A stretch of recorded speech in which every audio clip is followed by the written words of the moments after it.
Di Metro Siang kali ini, pemirsa, kami dalami berkenan dengan drama mengejar Harun Masiku. Di informasi yang pertama adalah analis militer dan pertahanan Koni Kundini Bakri mengaku dititipi sejumlah dokumen penting oleh Sekjen PDI Hasto Kristianto. Sementara itu, sejak ditetapkan menjadi tersangka, KPK belum tahu kapan akan memeriksa Sekjen PDIP tersebut sebagai tersangka.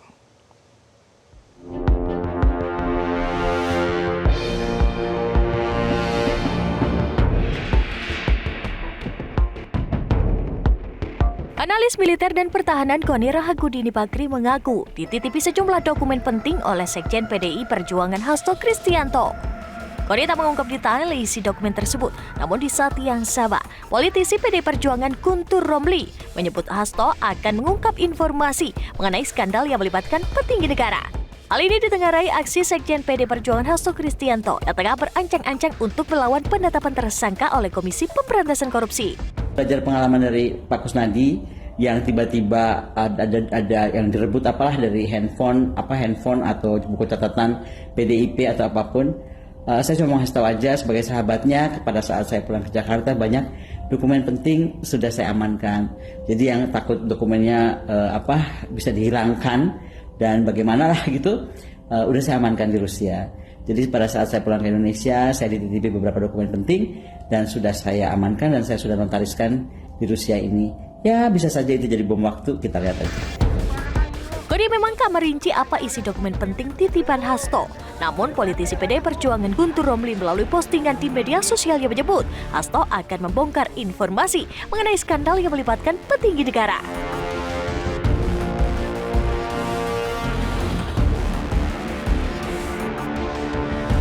Bola panas terus menggelinding liar usai KPK tetapkan Hasto menjadi tersangka kasus suap dan perintangan penyidikan oleh KPK. Sementara itu PDI Perjuangan merasa ada muatan politis yang sangat kental setelah dalam pernyataan perdana Hasto yang mengungkap bahwa dirinya mencurigai kasus ini berkaitan dengan sosok yang pernah berambisi memegang kekuasaan selama 3 periode. Sebagai intimidasi agar tidak dilakukan pemecatan terhadap sosok yang memiliki ambisi kekuasaan sehingga konstitusi pun sepertinya mau dilanggar dengan perpanjangan masa jabatan 3 periode ataupun perpanjangan masa jabatan itu. Maka demi konstitusi Ibu Mega kokoh berdiri menjaga demokrasi.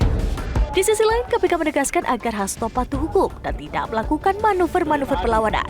Ya, tadi kita kembali ke pernyataan beliau ya, bahwa beliau akan taat hukum.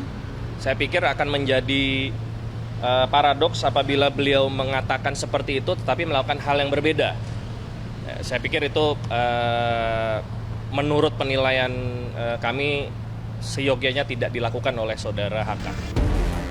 Sementara itu, usai bertemu secara tertutup dengan Jokowi, Sekjen Partai Solidaritas Indonesia atau PSI, Raja Juli Antoni menyayangkan nama Presiden ke-7 Joko Widodo disangkut pautkan atas penetapan tersangka Hasto Kristianto, mengingat Jokowi sudah pensiun.